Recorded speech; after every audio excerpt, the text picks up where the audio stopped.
Before George Washington became the first president of the United States, he lived a life far different from the legend we remember today.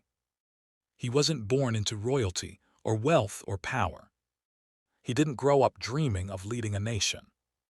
In fact, Washington spent much of his early life trying to avoid the spotlight completely. As a young man, he watched powerful men make decisions that shaped the colonies. He saw greed, ambition, and political games tear communities apart. And from an early age, he made a quiet promise to himself to serve with honor if destiny ever called him. But destiny called sooner than he expected. When tensions between the colonies and Britain erupted, chaos swept across the land. Leaders argued, plans failed, and fear spread quickly. In meeting after meeting, one name kept rising above the rest: George Washington. Not because he wanted power, but because he carried himself with calm strength when others panicked. Washington refused at first.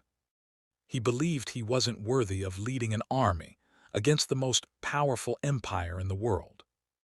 But the colonies needed someone steady, someone disciplined, someone who would fight not for glory but for freedom.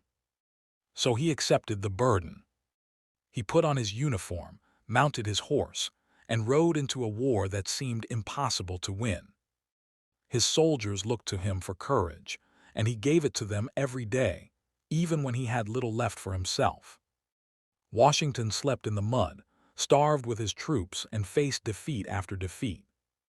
But he never broke, because deep inside he believed something greater was at stake: the birth of a nation that deserved a chance.